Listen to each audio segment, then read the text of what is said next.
बापरे! प्रेक्षकांनो, ठरलं तर मग या मालिकेमध्ये असं कधीतरी बघायला मिळेल असं वाटलं पण नव्हतं हो मला. आजचा भाग न खरंच तुम्ही थोडासाही स्किप करू नका. काल आपण बघितलं होतं की रविराज खाली कोसळले. अर्जुन त्यांच्या तोंडावर पाणी मारतो आणि म्हणतो, "सीनियर, अरे उठ, काय झालं तुला?" मग सायली पण म्हणते, "काय झालंय रविराज सर, तुम्हाला उठा ना." मग रविराजांना हळूहळू शुद्ध येते, त्यांना भोवळ आलेली असते. सायली त्यांना विचारते, "काय झालं? कोणाचा फोन होता? तुम्ही फोनवर बोलत होतात ना?" मग रविराज म्हणतात, पोलीस स्टेशनमधनं फोन होता." अर्जुन म्हणतो, "काय झालं सीनियर, नीट सांगशील का तू?" रविराज म्हणतात, "DNA मॅच झाला, माझी प्रतिमा गेली, माझी प्रतिमा मला कायमची सोडून गेली आणि आता इथे मात्र सगळ्यांच्या पायाखालची जमीन सरकली आहे." बापरे प्रेक्षकांनो, माझी तर हिंमतच होत नव्हती आजचा रिव्ह्यू सांगायची. आता ह्या प्रियाला मेसेज आलाय की तिचं काम झालंय म्हणून. आता हे दोघंही आनंदाने उड्या मारायला लागतात. "अरे वा, काम झालं, एकदाचं गंगेत घोडं झालं," असं नागराज म्हणत असतो. आता ही प्रिया म्हणत असते, "किल्लेदार, कुठेस तू? लवकर ये, कारण तुझी खोटी मुलगी तुझ्या खऱ्या बायकोच्या प्रेतावरती धाय मोकलून रडायला तयार आहे." अर्जुन म्हणत असतो इकडे मंदिरामध्ये, "अरे सिनियर, DNA मॅच वगैरे हे काय बोलतोयस तू?" सायली म्हणते, "काय झालंय रविराज सर, बोला ना."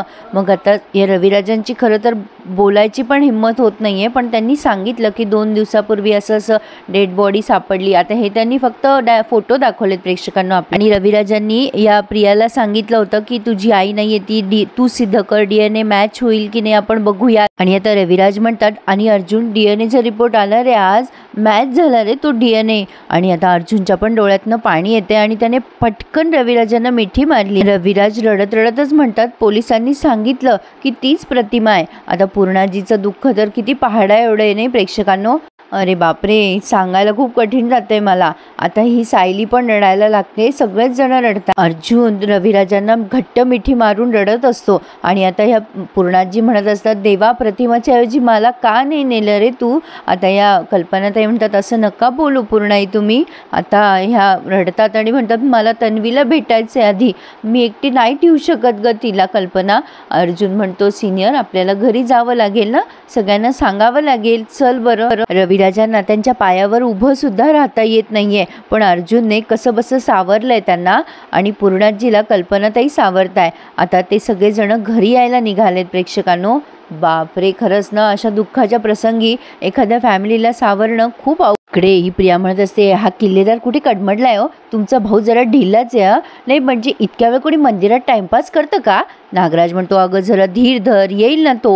प्रिया म्हणते, "तोच तर धरवत नाहीये, असं झालंय कधी एकदा किल्लेदार येईल आणि सांगून टाकेल की प्रतिमा मेलीये म्हणून." नागराज म्हणतो, "माझं तसंच झालंय." आणि तेवढ्यात हे सगळेजण दारात हजर आहेत आणि आता एकदम घाबरतो नागराज. त्याला वाटलं कोणी ऐकलं तर नाही ना. रविराज आता तिच्या जवळ येतात आणि म्हणतात, "बाळा तन्वी." पूर्णाजीला पाहून तन्वी म्हणते, "बाबा पूर्णाजी." आता पूर्णाजी तिच्या जवळ येतात आणि म्हणतात, "तन्वी बाळा, हे काय झालं?" मग प्रिया म्हणते, "बाबा तुम्ही पूर्णाजीला." मग रविराज म्हणतात, "बाळा, सांगावं लागलं ग मला पूर्णाईला सगळं, कारण DNA मॅच झाला बाळा तुझा आणि त्या बॉडीचा. तन्वी बाळा, ती तुझी आईच होती ग." आता हे सांगताना खरं तर रविराजांची हिंमत होत नाहीये, पण या कलाकारांनी काय ॲक्टिंग केली आहे प्रेक्षकांनो, मला ना खूप रडू आलं हे सगळं बघताना. रविराज म्हणतात, "तुझी आई तुला कायमची सोडून निघून गेली ग बाळा." आता ही बाबा म्हणून त्यांच्या गळ्यात पडते. तिकडे अश्विन आणि ही अस्मिता दोघंही जण आलेत. सुमन पण रडायला लागते. आता अश्विन आवाज देतो अर्जुनला, "दादा." अर्जुन त्याच्या जवळ जातो. अश्विन म्हणतो, "काय रे? अरे तुझा फोन आला आणि आम्ही लगेच आलो." अर्जुन नुसतं डोळ्याने खुणवतो त्याला, म्हणजे अर्जुनने ऑलरेडी सांगितलं असावं कदाचित अश्विनला. आता पूर्णाजीचं रडू काही थांबे ना, पण प्रिया मात्र एवढी ॲक्टिंग करतीये, बापरे विचारू नका. आता मोठ्याने गळा काढते आणि म्हणते, "बाबा, मी पोरकी झाले हो, या जगात तुम्ही सोडून आता मला कोणीच राहिलं नाही हो बाबा." अर्जुनला पण खरं तर वाईट वाटतंय. आता पूर्णाजी म्हणत असतात, "नाही ग राजा, असं नाही बोलायचं, आम्ही आहोत ना तुझ्या पाठीशी, शांत हो बाळा, शांत हो." कल्पनाताई पण म्हणतात, "शांत हो ग तन्वी, अगं तुझ्या बाबांना तुला सांभाळायचंय की नाही, आता सावर स्वतःला." आता सायली जाते, तिच्या डोक्यावरून हात फिरवते, "शांत हो प्रिया, अगं असं रडू नकोस. प्रिया, तुझा त्रास कळतोय का आम्हाला, तू." आता ती असं पुढे बोलणार तेवढ्यात हिने असं जोरात हात झटकलाय प्रियाने तिचा. अर्जुन बघतच राहतो प्रियाकडे की दुःखात सुद्धा ती कशी वागतीये. मग आता नागराज म्हणतो आता आपल्याला हे सत्य स्वीकारावं लागेल, आपल्या प्रतिमा वहिनी आता आपल्यात नाहीये. मग लगेच प्रिया अशी उठून उभी राहते आणि म्हणते नाही, अजिबात नाही, मी अजिबात हे स्वीकारणार नाहीये, अजिबात नाही, असं म्हणून लगेच तिच्या खोलीत निघून जाते. सुमन म्हणते काळजी नका करू, मी आहे तिच्याजवळ तन्वी, म्हणून ती आतमध्ये जाते तिच्या मागे. पण रविराजांना मात्र त्यांचं रडू आवरेना. आता ही सायली त्या प्रतिमा आत्याच्या फोटोजवळ जाते आणि तिला काय माहीत वेगळेच असे वाईब्स येतात. सायली खूप वेळ त्या फोटोकडे बघतच राहते आणि अचानक तिला असं वाटतं की प्रतिमा आत्या जणू काही आवाज येत आहेत तन्वी, आणि अगदी स्पष्टपणे तिला प्रतिमा आत्याचा आवाज तिच्या कानात आलाय आणि तो फोटो असा सरकतो. सायली तो फोटो नीट करायला जाते आणि पुन्हा त्या फोटोला नीट लावते आणि खूप वेळ त्या फोटोकडे बघते आणि मनात विचार करते, माझं मन असं का सांगतंय प्रतिमा आत्या जिवंत आहे, माझं मन असं का सांगतंय. जो विश्वास आतापर्यंत सगळ्यांच्या मनात ठाम होता तो विश्वास माझ्या मनात इतका ठाम का होतोय. प्रतिमा आत्या तुम्ही आहात ना, बोला ना माझ्याशी, आहात ना तुम्ही. आता सायली खूप वेळ त्या फोटोकडे बघत असते. तेवढ्यात आता ही प्रिया त्या प्रतिमा आत्याची साडी घेऊन बाहेर येते आणि मोठ्याने रडायला लागते. आई ही एकमेव वस्तू आहे ग माझ्याकडे, आता ह्या वस्तूमध्ये तुझा मायेचा स्पर्श आहे ग, आता काही राहिलं नाही माझ्याकडे. पुन्हा रविराज तिच्या जवळ जाऊन तिला म्हणत असतात बाळा रडू नकोस ग तन्वी. म्हणजे ही प्रिया मोठ्याने ओरडते, आई तू तू कधीच येणार नाही का ग, मी कशी जगू आता. सायली तिच्याकडे बघतच राहते. पण प्रेक्षकांनो काय ते आश्चर्य, या सायलीच्या डोळ्यात मात्र एकही अश्रू येईना. पूर्णाजीला म्हणते ती, पूर्णाजी माझ्या आईची साडी ग. पूर्णाजी तिला जवळ घेऊन म्हणतात हो ग माझी बाळ हो. आता सायलीला काही रडू येईना. आता या अर्जुनला फोन आला इन्स्पेक्टरांचा, म्हणजे रविराजांच्या मोबाईलवर फोन होता, त्याने उचलला आणि ते तिकडनं सांगतात की तुम्ही घेऊन जाते डेड बॉडी वगैरे. आता नागराज विचारतो का रे अर्जुन कोणाचा फोन होता, इन्स्पेक्टरांचा कॉल होता का. पण अर्जुन त्याच्याशी न बोलता डायरेक्ट रविराजांकडे जातो आणि म्हणतो सिनियर आपल्याला तिकडे जावं लागेल. इन्स्पेक्टर म्हणतात की बॉडीचं पोस्टमॉर्टम झालंय आणि आपल्याला आता ते ताब्यात घेण्यासाठी बोलवलंय रे सिनियर. आता लगेच ही प्रिया म्हणते डेड बॉडी पोस्टमॉर्टम, अगं पूर्णाजी हे शब्द माझ्या आईसाठी नाही असू शकत ग. रविराज म्हणतात चल जाऊयात. आता हा अश्विन म्हणतो मी पण येतो तुमच्यासोबत. अर्जुन म्हणतो तुम्ही थांबा इथे सगळेजण, मी आणि सिनियर लगेच जाऊन येतो. प्रिया पुन्हा तिच्या खोलीत निघून जाते. मला या गोष्टी नाही सहन होते, मी निघून जाते असं म्हणून ती तिच्या खोलीत निघून गेली आहे. पण अजूनही सायलीला असं वाटते ना की हे खरं आहे. प्रेक्षकांनो कमाल आहे नाही या कलाकारांची, खरंच hats off to all of them. न झालेल्या दुःखासाठी असं इतकं रडणं सोपं नाही आहे. म्हणजे नकळत माझ्या डोळ्यातनं पण अश्रू वाहत होते. आता त्यांनी ते अंतिम संस्कार पण दाखवलाय प्रतिमा आत्याच्या प्रेताचा. बघा ना, जे कोणी बेवारशी होतं ते प्रेत त्याला बिचारायला तो अंतिम संस्कार मिळाला. वाईटातून काहीतरी चांगलं होतं म्हणतात ना ते असं. रविराज मनात विचार करत असतात प्रतिमा तुझे जिवंतपणे नाही शोधू शकलो ग मी तुला, त्याची शिक्षा मिळाली आहे मला, मी नाकर्ता ठरलो ग, जावाई म्हणून मुलगा म्हणून सगळ्याच बाबतीत. आता ही पुन्हा तिथे पण आरडाओरडा करते, आई आई नियतीनं कशी टाटाटूट केली ग आपली, मला माझ्या आईचं प्रेमच नाही मिळालं ग, आई ग परत ये ग आई परत ये, माझ्या डोक्यावरून प्रेमाने हात फिरव ग आई. नागराज म्हणत असतो सांभाळ ग स्वतःला तन्वी, रडू नकोस ग, ग तुझ्या बाबांकडे बघ. आता ही पुन्हा रडते आणि म्हणते बाबांचं काय माझं काय, किती वाट बघितली आम्ही, आता काही उरलं नाहीये हो. आता हीच रडू बघून खूपच त्रास होतोय सगळ्यांना.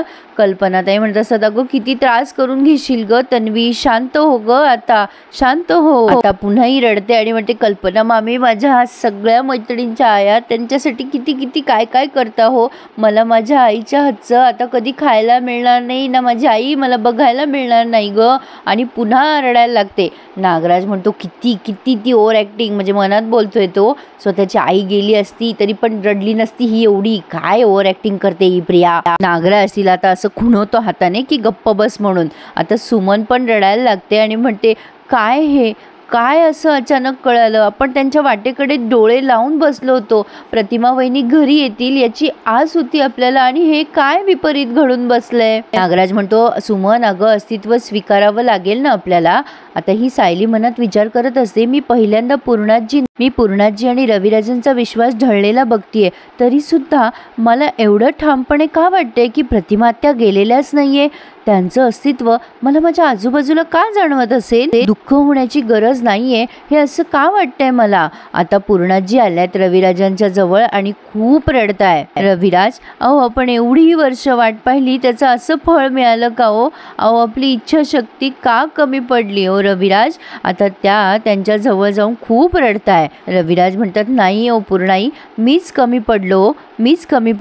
एक नवरा म्हणून, एक जावई म्हणून मीच नाकर्ता ठरलो पूर्णाई, मीच नाकर्ता ठरलो. आता त्यांनी ते सगळं दाखवलंय प्रेक्षकांनो. खरंच कमाले बाबा यांची दाखवायची. तरी पण त्यांनी सारखा सायलीवरच फोकस केलाय आणि सायली अशी आजूबाजूला बघतीये जणू काही प्रतिमा आत्या तिला आत्ता दिसतील असं मला वाटलं होतं. अर्थातच तसं नाहीये. आता पुन्हा ही प्रिया त्या पूर्णाजी जवळ येऊन रडायला लागते. पूर्णाजी म्हणतात, माझं लेकरू ग ते नागराज रविराजांना असं सांभाळतोय. म्हणजे यांनी सगळं ते दुःखाचाच प्रसंग दाखवलाय. अश्विन म्हणतो, काय अवस्था केली आहे रविराज काकाने आणि पूर्णाजीने रडून रडून. अस्मिता म्हणते, आपण घरी नेऊयात का त्यांना? आता अर्जुनचं लक्ष जातं अचानक सायलीकडे. अर्जुन तिला म्हणतो, तुम्ही बऱ्या आहात ना? ठीक आहात ना तुम्ही? सायली म्हणते, हो अगदी पूर्णपणे.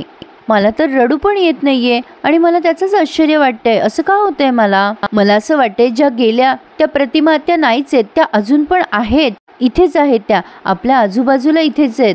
अर्जुन म्हणतो, तुम्हाला ना सगळ्यांसारखा जरा शॉक बसलाय म्हणून तुम्हाला असं वाटत असावं कदाचित, म्हणजे ऑड फील करताय ना तुम्ही. हे बघा तुम्ही शांत व्हा, हं रिलॅक्स. तर आता इकडे चैतन्याला सुद्धा मे बी अर्जुनचा किंवा अश्विनचा मेसेज आला असावा. आता तो मेसेज वाचतो आणि त्याला धक्काच बसतो. बापरे, प्रतिमा आत्या गेल्या. साक्षी बघते त्याला अशी एकदम धक्का बसलेला आणि म्हणते, चैतन्य, अरे काय झालं चैतन्य? अरे बोल ना. हे बघ मला भीती वाटतेय, तू असं का रिएक्ट होतोयस? चैतन्य साक्षीला म्हणतो, प्रतिमा आत्या गेल्या. अगं साक्षी, मला रविराज सरांना भेटायला हवं ग. साक्षी त्याला म्हणते, ठीक आहे तू जा. खरं तर मी पण भेटणं गरजेचं आहे त्यांना सांत्वनासाठी, पण त्यांना मी भेटलेलं नाही आवडणार. त्यांच्या दुःखामध्ये विनाकारण भर कशाला ना. तू जा चैतन्य. आणि आता चैतन्य एका क्षणाचाही विलंब न लावता लगेच निघालाय. आता हे सगळेजण ते कर्म करून घरी आलेत. अर्जुन प्रतिमा आत्याचा फोटो पुसत असतो.